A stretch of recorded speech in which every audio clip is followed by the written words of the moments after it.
وبعذاب القبر لمن كان له أهلا وسؤال منكر ونكير في قبره عن ربه ودينه ونبيه على ما جاءت به الأخبار عن رسول الله صلى الله عليه وسلم وعن الصحابة رضوان الله تعالی علیہم اجمعین۔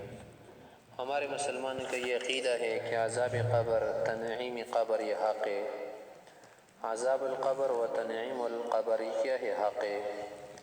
و بعذاب القبر ہم یہ بھی کہتے ہیں، ایمان رکھتے ہیں، ونؤمن بعذاب القبر لمن کان له اہلا، جو اس کا اہل ہو، وسؤال منکر و نکیر فی قبر، اسی طرح سے منکر و نکیر جو دو فرشتے ہیں، ان کا ہر میت سے قبر میں پوچھنا، عن ربی، رب کے متعلق کہ من رب کا، آپ کا رب کون ہے، ما دینو کا دین کون سے، ونبی ومن نبی کا، آپ کا نبی کون ہے، تی پوچھنا حق ہم اس پر یقین رکھتے ہیں۔ علی ما جاءت به الاخبار عن رسول اللہ صلی اللہ علیہ وسلم عن الصحابۃ رضوان اللہ تعالی علیہم اجمعین، جیسے کہ اس کے متعلق خبریں آئی ہیں، احادیث آئی ہیں آپ علیہ السلام سے اور صحابہ کرام سے۔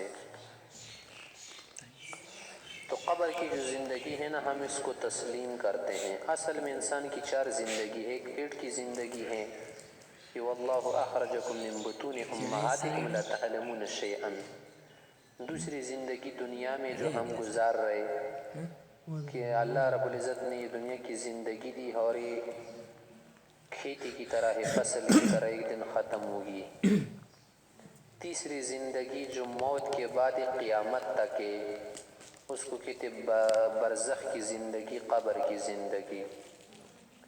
چوتھی زندگی ہے قیامت سے لے کر ابد الآباد تک، محشر کی زندگی، جب حشر نشر کیا جائے۔ دنیا کی زندگی اس میں کوئی اختلاف نہیں کرتا، تمام لوگ مانتے، دہریہ بھی مانتے، کافر بھی مانتے، مسلمان بھی مانتے، ہر کوئی مانتے۔ پیٹ کی زندگی، اس کے متعلق ممکن ہے کچھ لوگوں کا اختلاف ہو، لیکن وہ کوئی ایسی زندگی نہیں کہ جس سے کوئی ایسا حکم متعلق ہو۔ تو دو زندگی اکثر لوگ مانتے، چاہے وہ کافر ہو یا مسلمان ہو، پیٹ کی زندگی، دنیا کی زندگی۔ تیسری زندگی جو قبر کی زندگی ہے، عالم برزخ کی زندگی اس کو کہتے ہیں۔ برزخ اصل میں کہتے اوٹ کو، حاجز کو کہتے درمیان کی چیز کو۔ تو یہ جو برزخ کی زندگی ہے نا، یہ بھی دنیا اور محشر تک کی جو زندگی ہے نا، یہ کیا ہے، ایک آڑ ہے کہ قیامت اور دنیا کی زندگی کے درمیان ایک آڑ ہے، ایک برزخ ہے۔ اور عالم برزخ کا مطلب یہ ہے نا کہ بس انسان مر جائے، اس کے بعد سے لے کر حشر نشر کا جو زندگی ہے، اس کو عالم برزخ کہتے ہیں۔ اور ضروری نہیں کہ بس آدمی کیا ہو، قبر میں ہو تو تبھی زندگی ہوگی، نہیں۔ اگر ایک آدمی مدفون نہ ہو سکا، مثلا چیتوں نے کھایا، لگڑبگوں نے کھایا، گیدڑ نے کھایا، بیڑیوں نے کھایا، ایک شخص جنگل میں مر گیا، کووں نے کھایا، چیل اور گدھوں نے کھایا، تو ان کا جو پیٹ ہے نا، اس کے لیے کیا بن جائے گا، عالم برزخ، وہی ان کے لیے قبر ہے، بس اس شخص کے لیے وہی قبر سمجھا جائے گا۔ اس طرح اگر ایک شخص سمندر میں ڈوب گیا، کسی نے اسے سمندر میں پھینک دیا، یا ایک شخص نے اسے جلا دیا گیا نا، تو بس وہی جو ہے اس کے لیے کیا بن جائے گی، قبر بن جائے گی، وہی اس کے لیے عالم برزخ ہے۔ اور پھر یہ عذاب جو ہے نا دیا جائے گا اس طرح سے، اگر نعمت والا ہو تو نعمت مل جائے گی، قبر کے اندر بھی یہ نعمتیں ملتی، عذاب ملتا ہے انسان کو۔ اس طرح سے اگر کسی نے کھایا ہو یا سمندر کے اندر ڈوب گیا ہو، تو وہاں پر اس کے لیے تنعیم و تعذیب کا سلسلہ جاری کیا جاتا ہے۔ یہ جو تیسری زندگی ہے نا، اس میں بہت سارے لوگوں کا اختلاف ہے۔ کافر دہریہ وغیرہ ویسے تو بہت سارے لوگ ہیں، وہ قبر کی زندگی نہیں مانگتے، کہتے کہ قبر میں تنعیم تعذیب نہیں ہوتی۔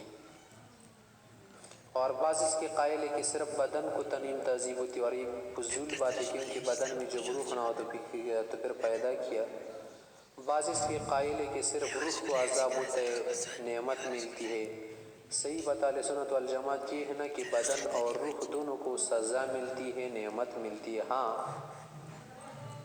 اس کا سمجھنا ہمارے لیے ممکن نہیں، اور اللہ رب العزت کی قدرت میں ہے نا کہ روح اگر اس سے دور بھی رہے نا، تو بدن کے ساتھ اس کا کچھ ایسا تعلق ہوتا ہے کہ جس سے انسان کو نعمت کا بھی احساس ہوتا ہے، عذاب کا بھی احساس ہوتا ہے۔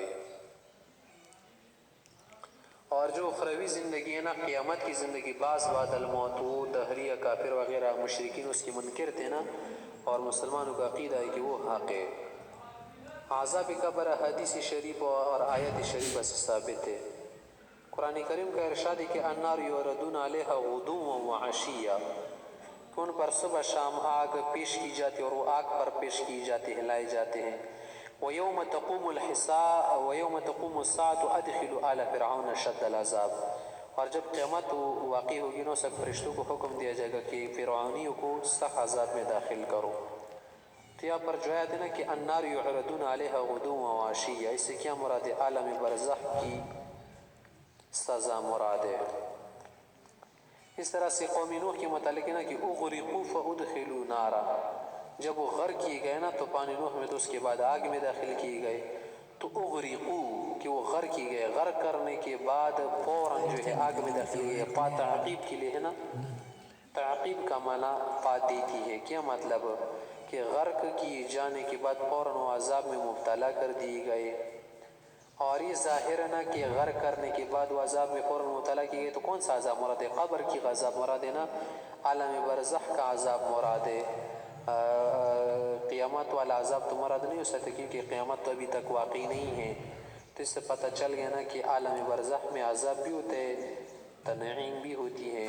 اس طرح سے آپ علیہ السلام کے ارشاد ہے کہ استنزہ من البول فإن عامة عذاب القبر منه، کہ بول براز اور اس طرح سے خصوصاً بول سے احتراز کرو، خود کو بچاؤ، کیونکہ اس میں بے احتیاطی کرنے سے بعض اوقات انسان عذاب قبر میں مبتلا ہو جاتا ہے۔